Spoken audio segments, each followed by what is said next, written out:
Ishirahamwe abagenzi b'amahoro no kwinonora imitsi bafatikanije n'ishirahamwe uzima na bubef batunganije inama yo kwigisha abantu na cane abigeme kubijanye na kanseri y'amabere hamwe na kanseri yo mu gitereko kuno w'Imana igenekezo rya 14 Munyonyi mwaka wa 2021. Dorine Kaneza umuhuza w'ikorwa muri urwo ruganda aributsa havuye iciyumviro catumye bacagura izo ngwara zibiri. Ituma twacaguye ingwara zibiri nuko iciyumviro catanguye mu kwezi kw'icumi. Ku kwezi kw'icumi nako dusanzwe tuzi kw'isi yose ndetse cyane no ngaha mu Burundi byaratanguye iryo sekeza ryaratanguye isanzwe ryitiriwe kanseri y'ibere.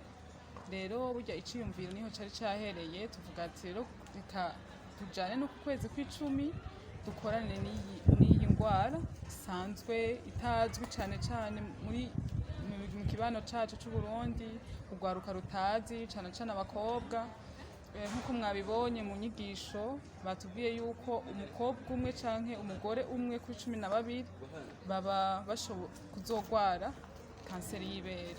Rero hanyuma mu nyuma niho twaciye twiyumvira yuko kubera ko tutovuga no kuri kanseri yo mu gwinjiro rw'igitereko kubera ko yo urumva yuko iraba abakobwa gusa tuvuga ati ko dusanzwe dufise muri association yacu abakobwa abigeme batari bake n'abakenyezi, reka dutegura iki gikorwa tubigishe babimenye kugira ntibazohave bagira ikibazo kubera kutamenya.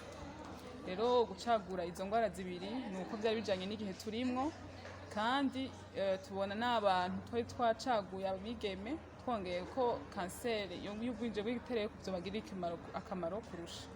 Agasaba abarundi muri rusange kwijukira kuja kwa muganga canke bakaja mu manama bahimiriza kumenya ibijanye n'amagara yabo na cane ibijanye n'izo ngwara za kanseri yo mu mabere niyo mu gitereko. Mu mico y'abarundi umuco wo kuja kwa muganga nturimwo.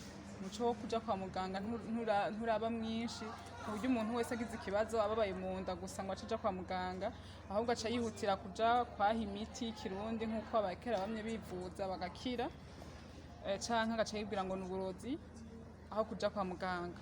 Rero uno munsi ubwa mbere akamono batera nukuza baritaba amakoraniro nkaya aho bigishwa inyigisho nk'izi, bigishwa kuri izo ngwara zitamenyerewe, bamenye ngene zibafata, bamenye ngene bashaka kuzandura, bamenye n'ingene bashaka no kuzikingira mu gihe ari ingwara zishoboka kwikingira.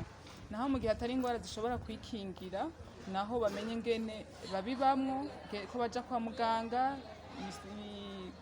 ko abaganga ni benshi kugira bamenye umuganga bitura uwariwe kugira ntibaze kujuragirika. Cyane tuzi yuko abarundi amikora atari kirenga yo kuguma baja ku muganga uyu baja ku yundi.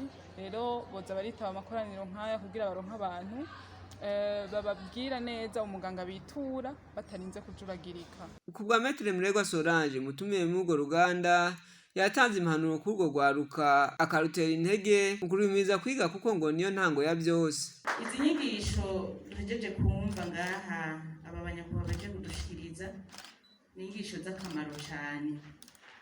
Ibintu uri kuravyumva wumva ko ari kuvuga mugabo uri kuraraba ukaja mu idonido ukaraba igihugu kigeze ukaraba ingwara ziguma zitana abantu ko zingana, tubona yuko babikwiye yuko abantu bose bagenda bafise ubumenyi mu bintu vyinshi bitandukanye. Rero muranzi sigira mbere tuvuganye ijambo ni ryarindi tubahimiriza duti nimwige kandi mwige amashuri menshi kuko wize niho ugira ubumenyi, wize niho utandukanya ikibi n'iciza, wize niho uzomenya ati mbega ko bavuze iteme isigura iki.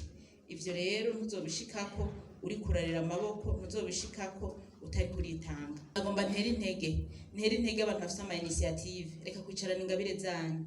Ingabire ni nyinshi aho uri kuripima ukabona ko ushobora kuja imbere y'abantu ugahagarara, ukabona ko ukoroganiza abantu ukandika ka message abantu bakitaba, ukabona ukumva yuko uri capable de faire quelque chose.